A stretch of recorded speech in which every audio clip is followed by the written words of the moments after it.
Tony Lane, who served as head of international trade policy for the Department of Trade and Industry (DTI) between 1984 and 1987, said the central bank boss had departed from his usual doom and gloom over the divorce to outline 3 criteria for a successful Brexit. If these criteria are satisfied, Britain would be re-established as a beacon of free trade, Mr Lane claimed.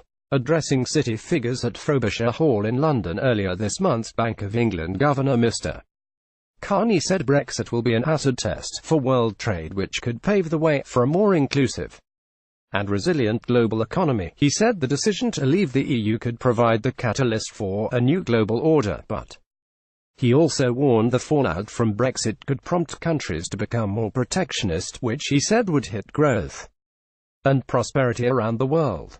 Writing on the Brexit Central site, Mr Lane said the boss's thoughtful remarks had profound implications for the future of global trade. The former civil servant said Mr Carney had painted a picture of a new global order which could broaden the benefits of economic openness while enhancing democratic accountability, while also redressing the balance of control by domestic and supranational authorities. Brexit news. Bank of England Governor Mr Carney said Brexit will be an acid test for world trade. Image Getty Images. Mr Lane said, the logic implies a radical critique of everything the EU stands for, and that in turn implies a strong endorsement of Britain's decision to quit. He added, the governor's criteria are a welcome guide. A Brexit that fulfills them has everything to be said for it. It will add up to a significant liberalisation, and a clear declaration that Britain, on regaining the right to direct its own trade policy, intends to drive it strongly in a liberalising direction. It will establish Britain as once again a beacon of freer trade, to its own benefit and to the benefit of its trading partners worldwide. Mr Carney said Brexit could provide a catalyst for a new global order. Image Getty Images. But he warned Theresa May's Brexit deal would not satisfy Mr Carney's criteria. He said the Prime Minister's terms would not enhance openness because the UK would be bound by EU rules during the proposed transition while having no say in Brussels.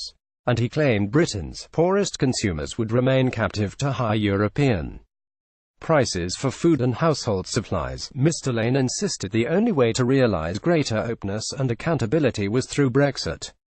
On World Trade Organization (WTO) terms, Mr Carney has previously warned the UK's ports are not ready for a no-deal Brexit. Image Getty Images. However, the BO has warned of the potential for major disruption if Britain falls back onto WTO rules with no exit deal. Giving evidence to MPs in December, Mr Carney said food prices could spike by up to 10% in the most extreme case of a hard Brexit.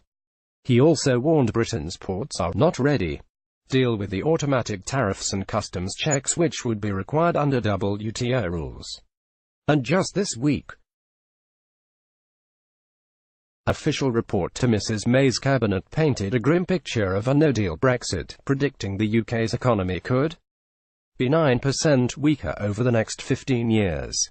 The document, which assessed Britain's readiness for a hard exit, also warned food prices would likely increase with the potential for shortages if people begin panic buying.